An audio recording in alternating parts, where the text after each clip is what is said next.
Cody's just a bum. Cody's this, Cody's that, Cody's this. Cody's me, bro. Let me be me.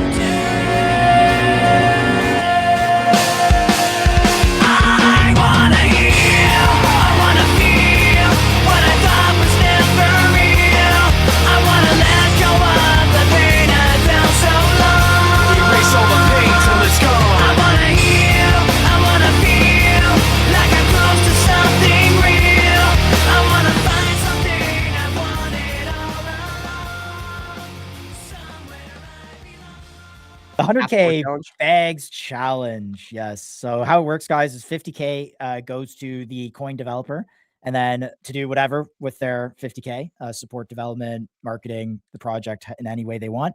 And then 50K goes to the token holders through a USDC per rata airdrop to those holders. And there are some stipulations here. Eligibility: coins must be launched on bags, obviously. Must use one app, as I mentioned. Organic growth: no bots, bundles, or wash trading. Creator wallet must be verifiable, subject to manual review. So there will be some fair play activity here, and the team will review it. I appreciate you joining us today. This is like exciting for us. I feel like I've been trying to get you on for a long time now. It's quiet now, you know. They were crazy for a while. Are you on like on a tour right now? I think you mentioned, I don't know if you want to dox where you're at right now, but you're kind of all around. I've seen you quite around recently. I've been traveling a lot, but I'm actually home I live in San Francisco most of the time. And there's ETH is happening right now, which is, you know, low key, but a lot of people are in town for that. So. Nice. Has it been a fun event? Yeah, it's builders. It's just people building. Like, San Francisco's pretty fucking dead, man. But there's I'd say there's two cool things here. One is Noise Bridge, which is like this hackerspace. You can just like show up and build, and people there are pretty cool. And then there's Frontier Tower, where like Ethereum Foundation has their HQ, and it's like just like a bunch of cool stuff happening. And outside of that, it's like a barren wasteland of homelessness and drugs. But, you know, that's so fun. Frontier Tower is really sounds like Toronto. Yeah, it's like Toronto. It really like is like Toronto. You know, there's some nice spots, but downtown, holy shit, man. So you think? Do you think we see a mass exit from SF to something like a Miami who's been picking up some traction recently? No. Weirdly, like I feel like people are coming back. Like every few years, you know. I mean, other than the like rampant downtown homelessness and like literally thousands of people doing meth on the street every night, it's like pretty. You know, it's fine. It's cool. It's a scene. In like 2022, man, when I moved here, it was like booming, dude. I moved here because like EAC, I don't know if you heard of EAC, that kind of popped off on the internet. And I came in like immediately, I'm like hanging with Grimes and Beth and all these people. I'm like, holy shit, X is real. This is amazing. But then it kind of died off after that, and everyone got busy, and you know, but it kind of feels like it's coming back a little bit. Like, you know, I don't know, good energy. You know, we're back, baby. Jobs are done, so like we're on to the next thing. Tell me about that. Why are jobs done? AI, like, are you feeding into the doomer narrative that's Trini's pushing? A lot of people are like trying to escape the underclass here, Shaw. No, I see it as a Trini thing. I'm like, yeah, but that doesn't seem like a doomer narrative to me. That seems like the awkward steps towards a utopia. Like, obviously, your ideal life would be one where you just do exactly what you want to do all day, and like you have fun, you enjoy stuff, you pursue the things you want to, and then you wouldn't have to like go to some bullshit like, okay, I got to go work in insurance now, or like even worse, I got to go work at McDonald's. Like it's such a waste of human capital. And obviously, in a million years, like that's not going to be a thing. Like we can all accept that in a million years, not a thing. In 100 years, probably not a thing. But like, what about the next 10, 20 years? And I am worried about that. Like I am scared about the transition a bit, but I also see a lot of stuff that gives me hope. Like we are in an era, I think, of increasingly bullshit jobs. Like you guys are, you know, we're on a YouTube stream or whatever, you know, an X stream as I'm like making meme coin fees, building open source code. Like none of this makes any sense. But and yet it kind of does. And I think a lot of the transition could be weird like this. You know what I mean? It's not going to be like, oh shit, we're out of money now. It's like, I don't know. I'm getting like $30 a month from WorldCoin for like scanning my eyeballs, and I don't know. It's gonna be weird, dude. Yeah, and you know, also like I feel like people's, you know, a big thing is like feel like they don't have a lot of purpose working for the insurance company where they're just behind pushing buttons on a desk. Do you also feel like there's that purposelessness though, if people have nothing to do? And it's like there's so much more to do in the world that like we aren't even doing. Like you could have kids and raise a family. You could learn like all of quantum physics and pursue the nature of reality. You could like get into religion and spirituality and like what is the nature of, you know, like what is the point? What is my purpose? What is the point? And like I think like how much time do I spend doing any of those things? Like almost none. I just fucking work all the time. And I really enjoy what I'm doing. I think that in like the future of this, like I don't think I'm gonna stop like pursuing my interest or grinding, but definitely like the you know, there's this whole class of things that I just don't do that I think I should. Like how like do I spend like 5 minutes a week thinking about like what is my purpose in reality? You know, it would be great to spend like a lot of time and actually pursue that. And I think once jobs go, like look, it's not like money goes away or anything. I'm just saying that like what we think of as a job right now, like for most people, is probably going to change a lot. And I think that actually unlocks us to do a lot of things. The big question, like hypothetically, right? Like if you had 500 Tesla Optimus robots and I had 500 Tesla Optimus robots, then like, and they were just out there working, making money for us, we would be like, hell yeah, dude. Like, let's go do all the other fun stuff. I'd want to watch them fight each other though, to be honest. Oh, dude, that's a thing. Like in San Francisco, there's wrecked robots. They're cutting each other in half with swords and shit. It's wild. And so, like, and maybe that's the world. We're like, fuck it. We're like at this point, like, let's just play robot sports and video games or whatever it is. I'm just not so worried, man. Like I was kind of worried, but I also like, okay, let's take like WorldCoin, right? Like just as an example. Okay. And they're like, well, we're going to have proof of human because no one's going to know who's human anymore. And I'm like, yeah, fucking right. The first thing I jump to is like, okay, well, what's the market for me to rent those humans to prove the humans? And like immediately you have an ID rental market. And it costs me less money to hire a Nigerian full-time to like sign OTPs and press whatever buttons on his phone than it does to get like a Claude subscription. And I need 2 Claude subscriptions for my fucking agent. So I could probably get like 2 humans for cheaper. And and so like this guy who was making like $1 a day, now he's making like $3 a day. Like his life has materially improved. And now all he has to do is press buttons on a phone for my agent for like 20 minutes a day or something. I could be like, yeah, sure. And it's like a bullshit job, but think about the benefit of that is like in a future of billions of agents and everyone has their agent. Well, now you have this like human that has to prove that a human. Like it's kind of like not like proof of a human, but like it's proof that I know some human somewhere. Somebody signed off on this thing, like some real human. And I don't know if you know guys know what like a YubiKey is. It's like a little thing you plug in to make sure you can't like pirate software. So it's like the future of the poor people in the world might be that they're like human YubiKeys, basically. Like but on the other hand, like they don't have to work. Like they're financially free. Like they're making more money than they ever did off of their current like fuck up situation. And I'm not saying that's like a solution for all of us, but it's like the solution for the poorest people, like the most fucked people. Maybe we have a solution for. So now we just gotta like work for the least fucked people. I can think of a lot of like. So how do we escape the underclass here, Shaw? Like, do we buy these AI tokens? What are your thoughts on like the base tokens versus the Solana Bags app tokens? The yeah, right. I posted a good. There is no permanent underclass. I love you. That was my meme yesterday. I can't even keep up with your Twitter at this point. Oh man, it's just like Epstein controversy and just shit posts like nonstop fire hose. It's kind of compromising too because like every time I post like an Epstein thing, I get like 100 times more likes than anything else. So I'm like definitely making a lot from X. Very compromised. Do you think you're on a watch list somewhere? I'm on like a lot of watch lists, but I think they probably looked and they're just like, this guy's too schizo, like whatever. It's not gonna do anything. Like I'm not gonna do anything, I think my whole point is like that our country is very obviously captured by lots of different money and foreign influence. It's clear that our leadership is working for other countries more than they're working for our own, not just Israel, Saudi Arabia, Russia, and China, but like pretty much everybody, down to Somalia and everything else. And that's fine. But like I did sign up for crypto because I wanted to live in a world where that kind of shit didn't happen. So I am glad that we're being reminded of why all this matters. As far as the permanent underclass goes, it's like, well, look, we're all in the permanent underclass together. Like at least you can have that solace. And that like even the really wealthy people are like might be totally fucked or like it could be very confusing. Like maybe all of their wealth gets nationalized for UBI or something. Seems unlikely. Only in Canada though that's possible. So yeah, they'll try. I mean, like they try to put a 5% wealth tax on Americans here, and they're like, "Fuck no, I'll fucking go to civil war over that." So I'm very skeptical. I think that like ultimately why I am in crypto, like the only reason I think this matters is because of AI and what it's going to do to our economy. And like this is our only chance to own things. Sam Altman said the secret to wealth is owning things. And people in America do not like rich people don't work. You can't be rich and work. Like this is such an illusion. You have to own things. And what do we do in crypto? Well, we basically just own shit. Like that's like the one thing you can do. And if you could own things that had real value, and I think like RWAs and stuff are like not a bad look, but like, if I could own the robots that were making the money, then like, dude, I wouldn't be like, oh, I have no purpose. I'd be like, yeah, I'm a rich guy. I go golfing. Like I own 5 companies. I own 500 companies. I don't know, whatever, 50,000 like micro startups. And you could imagine in crypto, like if there were people creating real valuable companies, that it wouldn't be a zero-sum game. We'd all be like buying into this shit and getting rich together. And that was the dream of AI 16Z. But I also learned a lot of hard lessons about like supply control and trading versus holding and stuff like that.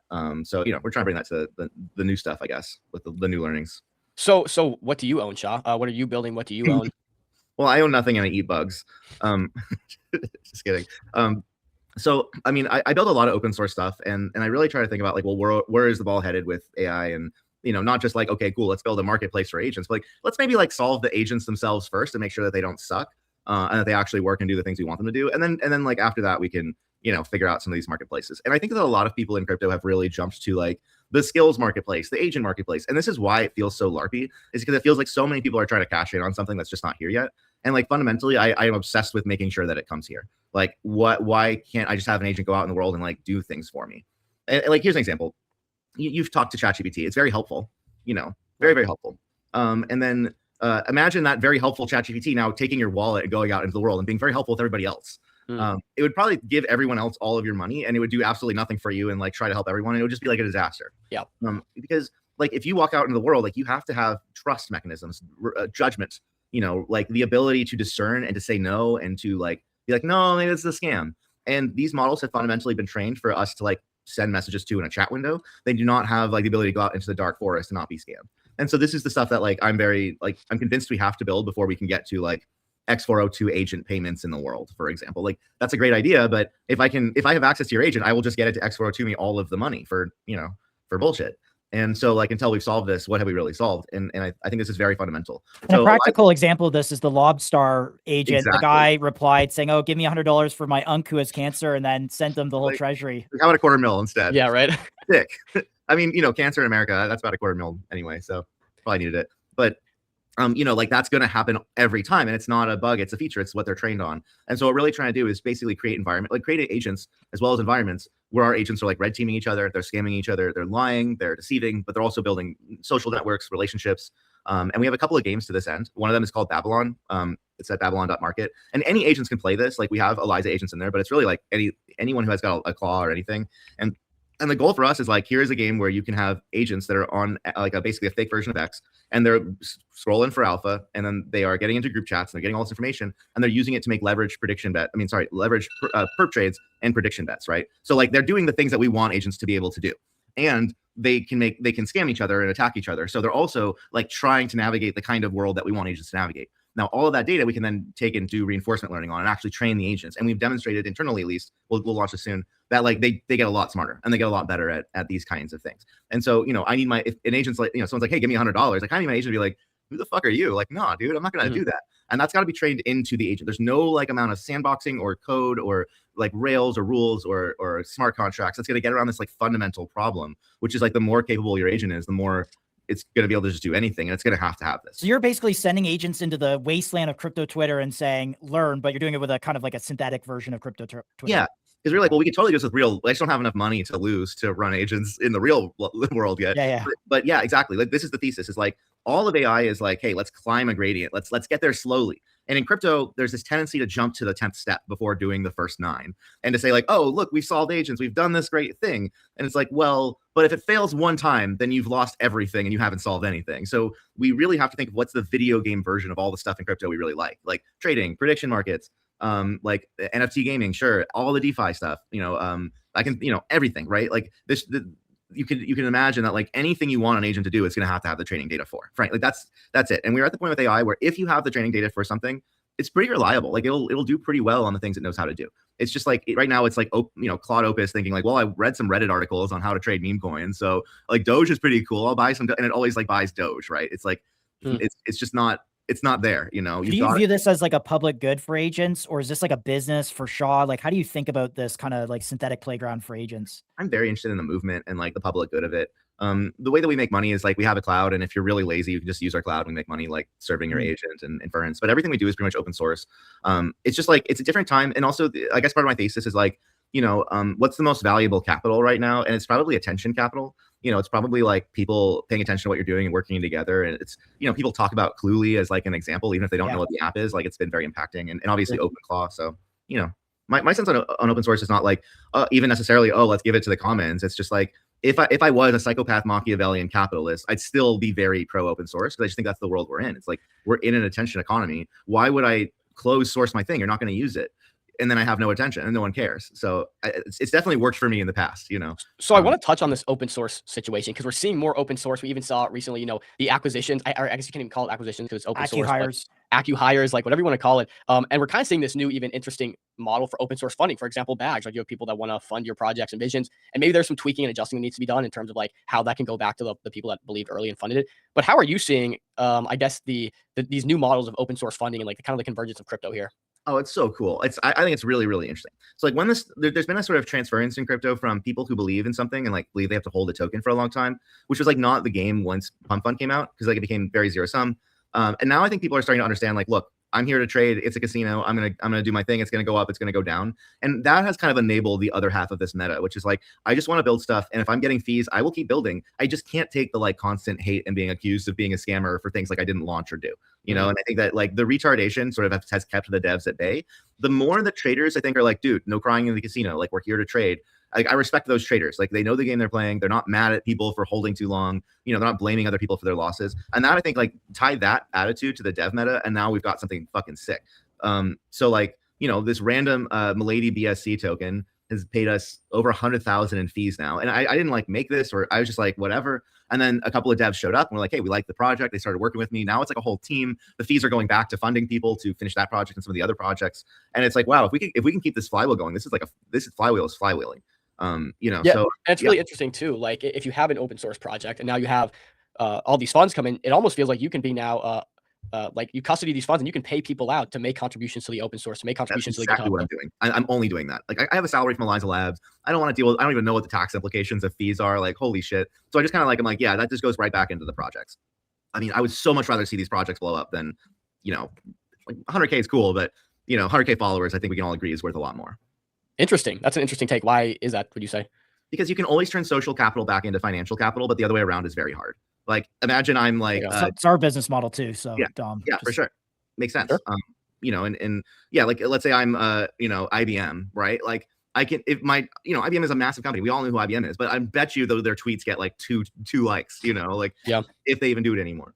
And on the other hand, like, you know, if you have, if Mark Andreessen retweets you and you blow up and suddenly you have like a few 100,000 followers, you can go and raise and you could be like, we're going to be the next IBM. And like, you know, I don't know. I just feel like it's easier for me to turn that into continuous money and interest and, you know, getting into the room than like if I was just random rich guy, you know. I guess I'd rather have social capital than financial capital if I had to choose. Can you do me a favor and walk us through some of the tokens that you've launched or some of the tokens that people have launched for you for this funding round? Because there's like a handful. Dude, I mean, we need the Shaw ETF. Yeah, okay. I know. So like I launched the first token we launched is Degen Spartan, right? Like almost a year and a half ago, I don't know, whatever, last November. And that was like our kickoff where people like were like, what, this is bullshit. Like, you know, he was swearing a lot and people had never seen that in assistance. So they didn't really realize like this is definitely what you can do with models. That was our first one, and that led into AI16Z. We then migrated AI16Z to Eliza OS because A16Z was not so happy with the confusion. And they were very nice about it, but also somewhat forceful. And then and the Eliza token was already taken, so it had to be Eliza OS, which is not super mimetic, but it's fine. So I've been grinding on that. And then everything else has been just like people launching shit around me. The main thing is like people, I registered the like for Moltbook because I'm working with another team on their thing called Cabal. We were like, what if we made an AI agent Cabal where like they could all get together and launch tokens and like scam with each other, I guess, you know. I thought it was kind of funny, like, you know, just like memes. And then so doing that, I had to register this character Eliza OK, which then created that immediately created a bags token, and then the agent got like 15K in fees. So I'm still trying to find a good CTO for that. Like we've just got all these other things going on, but trying to find someone to drive that.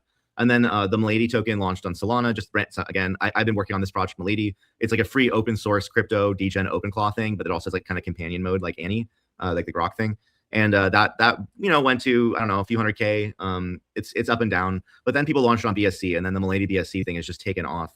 And I'd say like I had no intention of adopting this, but like fuck man, it's gonna flip Eliza. And like it's really caught the imagination, and there's like 3 devs working full time on it now with, you know, on BSC. Yeah. So I'm like, oh, I guess this is like the thing. I didn't mean for it to be, but that seems to be blowing up. You know, personally, I really just am here to build the code, like the stuff, and I'm pretty like, I'd say I'm pretty mercenary, and like my incentives here and motivations are very clearly like whatever gets the product shipped. And I don't really like I care about the token in as much as I want like other people to win with us. You know, I think it's a great marketing engine. It's a great way especially when it goes up slowly and everyone is just kind of like accumulating it. Like it's a good vibe. But I also like, you know, I think we should be careful to inject too much into tokens with our tech like long term, because you can get it's just like once you're like 99% down, it's really hard to get people to come back into your token. Yeah. And it's like people are looking for entry on everything around me and like just won't buy our Eliza token, and that's very frustrating. So I'm like doing all of this and then coming back to like we've got this big Eliza app launch. We've got a couple of like a new version of Eliza coming out, and that's coming back to the token. So long story short, I'd say like everything else you've seen is like shit I haven't launched, or like I buy stuff. I press buttons on Pump Fun, and I also like buy a lot of my friends' shit. But like that's do you buy your own token at all? I'll do like buybacks on stuff. Yeah. You know, I try to like not huge, but like mostly just as like a signal of like, hey, don't worry guys, I'm here. And really the trick is just like never sell the token, right? Like if I sell 10 Milady tokens right now, it'll probably crash 50%. Right. Much better for me just to hold it, let people ride it. be supportive and take the fees and put them back in the product. If you win the 100K bags 100K challenge today, what do you do with the 100K? 50K goes to the token holders, so you get 50K as the project developer. Oh, we definitely do some buybacks, but probably just because, like, you know, we're already, like, funding is going pretty well with the fees.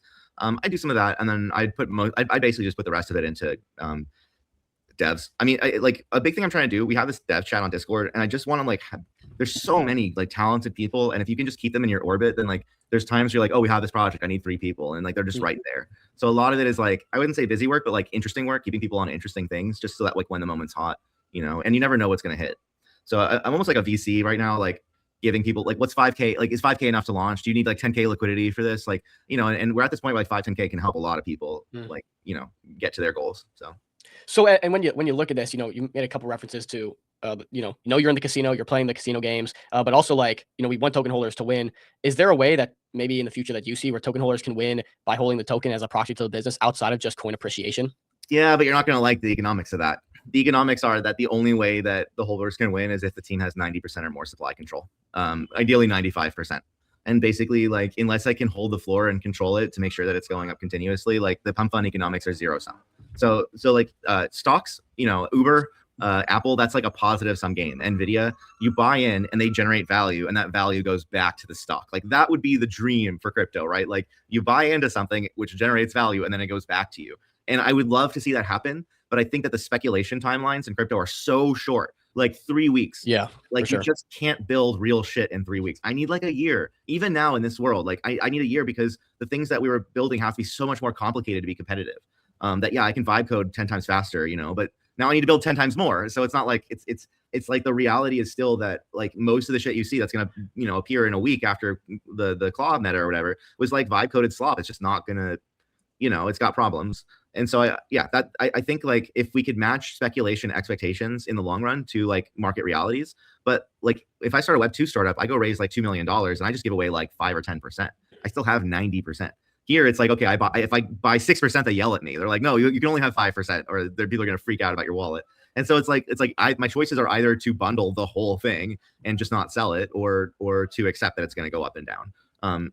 If people in crypto want tokens to go up, then they have to look at traditional finance and like how that works. And like, you have to have a product that makes revenue, and you have to have the team that has almost all of the supply. You know? Yeah. So I mean, right before you, we had Dominion Markets on, who are doing an equity raise. How do you feel? And you might not know these names, we can kind of fill you in, but how do you feel about these ownership or equity models that are coming on chain and doing these kind of crowd fundraising for more equity or more ownership, the more ownership style? Have you seen any of these, experiment with them at all? Yeah, I mean, essentially, it sounds like I only caught the last part of the last guess, but yeah, it sounds like a digital asset treasury, more or less, with extra steps. Maybe, okay, it's an equity thing.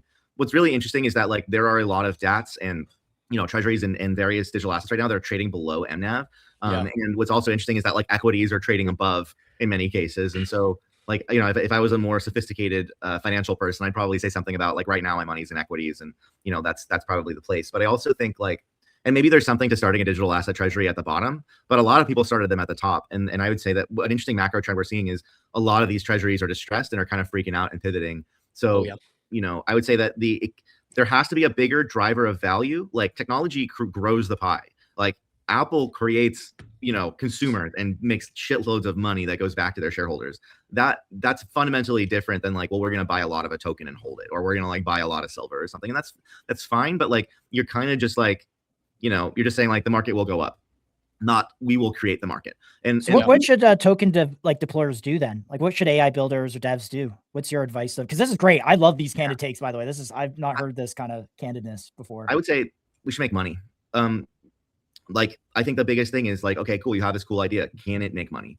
And like, well, how can it make money? Okay, like, let's say we have this game called Hyperscape. I'm just going to pitch you on this idea. And it's 5-minute markets, but we have AI agents who are running around like a RuneScape world we've built, just leveling up and questing. And then every 5 minutes, we go and we grab 2 of them, we make them duel. So you can duel in a 5-minute market, you can bet, but you're betting on like GPT-5 versus Claude Sonnet, right? And so my goal is to build a training and reinforcement learning environment where I can make AI agents that get smarter. But that's very expensive. Like, they're just running tokens all day. It costs like $1,000 a day to run this stuff at the small scale. And if I wanted to go to like research lab grade, we could spend a lot more. So what if I get degens to fund all that by gambling on it the whole time? And I think that like this is like the cool thing about crypto is like, cool, well, we have the AI agents, we have the thing running. Like, how do we make money off of it? And gambling is like an interesting way, I think, so then we took that idea of, okay, they're battling each other. Well, what if we built a futures market where you could long and short the models based on their skill ranking, right? Like that would be interesting. And I think this is actually Ethos is kind of doing this with like social reputation, where you can kind of like long and short people. Like you could go short Shaw right now on Ethos. And this is a macro trend of like crypto enables a new class of synthetic assets, like completely virtual assets, right? There's no underlying spot market, but you can still do leverage trading on it, right? And I think this could be like this, like if you can marry this like very raw, like launch the thing and you're instantly making money off, finance degens doing their thing, and you're also training AI at the same time. Like that sounds like a sick loop. And I think that any dev in the space, like you kind of have two kinds of devs. You have like the devs with like I have this crazy schizo idea and it's never going to get to market. I'm just going to work on it forever. And then you have like the devs who are like, I'm just going to copy Pump Fun and like launch something I've already seen before. And I think what's interesting is when you get that like mix of somebody who sees like the Pump Funification, but also has a bit of that creativity and schizoness to be like, Pump Fun on AI models, the Pump Fun of prediction markets, whatever it is. It's that hybrid of like really high IQ and really low IQ that like wins. And I think we all have to be thinking about that. Like, what's the dumb viral version of your genius like thing? And man, I tell you, like I've been doing agents for a long time, but it wasn't until I like put big boob waifu on it, that it really popped off. Naturally. I think that's my lesson to devs. I could go on. I've learned a lot of shit over the last year, but probably that's the biggest thing is like take your big brain thing, delete everything nobody cares about, take all the slop features off, give me the core loop, put some waifu on it or something silly, mimetic, and ship it as fast as you can, and then rinse and repeat, until you get a hit. And the tokens can definitely help that, but the thing itself has to make money. It has to make fees, and then you're free. You don't have to sell your token. You can buy it back. You can control supply. Yeah. I got one or two more questions. I'll respect your time and let you go on this. We got OX Osmodonis here in the chat says, what's the plan with Eliza? Okay, maybe we talk a few of the bags projects because there is this $4 million bags hackathon going on. Have you looked into that? Have you signed up? And are you participating in the 100K App Store challenge that they got going on here? Yeah, I looked into it a little bit. I haven't like looked into the challenge too much because we've been grinding. I launched Eliza okay as like a hey, let's just. This was like very unintentional. What happened? I just registered on Maltbook, and then Bag's like, oh cool, let's make a token for your agent. That being said, though, I have a guy who's like, I'm basically trying to build a team around all of these things. It's just kind of challenging because a lot of people are like way too schizo, or people have their own thing going on, and a lot of first incentives. So I'm trying to make that work. It's just like a random token. I didn't mean to create it or have it be created, but like we will try to do something with it. I just hope people understand that like I'm extremely fucking busy. I work all the time, and we're trying to like follow the memes that hit. Like ultimately, Milady is getting most of my attention because like it's 5 million runner on BSC. That matters a lot, and it's also given us more fees than everything else. So I will try. It almost seems like what's happening is you have these brain children, you have these ideas. Someone launches a token form, it kind of brings it to life. You launch a token, whatever it might be. And now you're playing kind of the managerial role. It's like, okay, let's take these fees, let's build out a team, let's put people in the places to see this through. That seems to be your ethos here and what I've seen now a couple times. I literally post some bullshit on X of what I'm working on. Like, hey, look at this, like Agent Town or Milady or whatever. And then people make a token, and then sometimes the tokens run. Usually I don't claim the fees, but once in a while I do. If it's like, that's like 10, 20 grand, that could really change, that could finish the project. Yeah. It's like an interesting loop, Well, you should definitely register for the upcoming Bags Hackathon because I think there's 100 winners, all of them winning like between 10 and 100,000. So I would be sure one of your ideas has a really good chance of doing that. So it's worth your while. Last question that I just kind of thought of when we were talking earlier on, just markets coming on chain. We're seeing private markets specifically stay private a lot longer before, going public. Do you have a take on a lot of on 24/7 liquid tradable markets coming to private equity and seeing these much more early stage companies basically given offering only through crypto rails? I really haven't been following too much of the macro trend here. So I don't have a ton of insight on this. I definitely like, I would say like the big trend here is that like the government doesn't work anymore. Like, I mean, like literally most of the seats are unfilled. Like nobody's coming after you. Basically the IRS, the FTC, none of these things actually work. They're been gutted horribly. Like I would just say crime is basically legal. And a lot of what you're seeing is like, well, 3 years ago, like that would have been unheard of, right? Like the filings and all of the nightmare of that would have been so hard. Now it's just like, just do things, just get that thing to market as quickly as possible. And crypto, like one, it's very easy to get to market and give people a way to press a button and buy a thing. And then two, like everyone here is looking for, it's a pure, finance world. Like people who are looking for the big thing. So it makes a lot of sense to me that like you'd go to where the people are. But I also like, I think that probably, and this is just like my speculation, because generally I see this trend of like, it probably has a lot to do with just like the legal thing loosening up a lot. Right. And like, even the idea of talking about like building a prediction market, which is essentially gambling on like, you know, models and stuff. Like 3 years ago, that just would not have, we just would not have done that. I wouldn't have even entertained the notion because like going through the legal would have been such a pain in the ass. Now it's kind of like, I don't know, make it autonomous, you know, run it in Azerbaijan. Like, I don't know, you know, it's fine. Yeah. Well, we'll let you get going, Sean. Maybe leave us with this. What are you most focused on right now? What is most of your attention going to? And kind of give us some insight into the next couple of weeks and what's exciting for you. Yeah, I'm really focused on the games. Like my personal time is going into like getting our Eliza Cloud stuff just up to speed to enable this to the Milady app. The Milady app's a free open source app that it's like you launch it, it looks like a companion. You can go into advanced mode. You can like have your agent come and play games. The games we're building are like Hyperscape is one of them, and then Babylon's the other one. And so I'm really working on the integration of those two things, getting Milady up, and you can just like download it and run it as like a Mac app or a Windows app.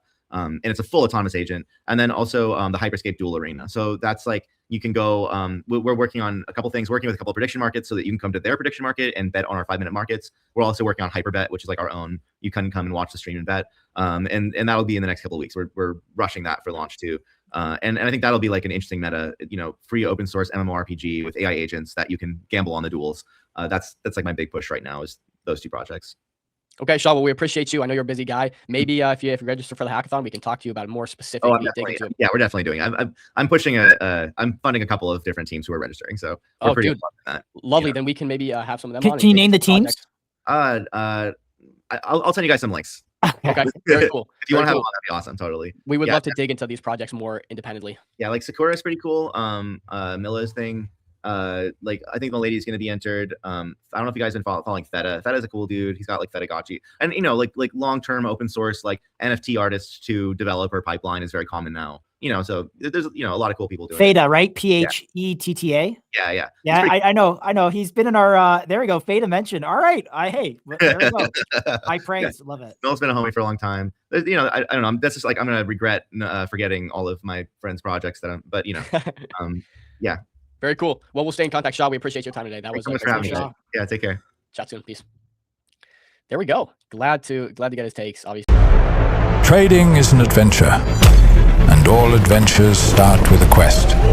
This is where your journey begins.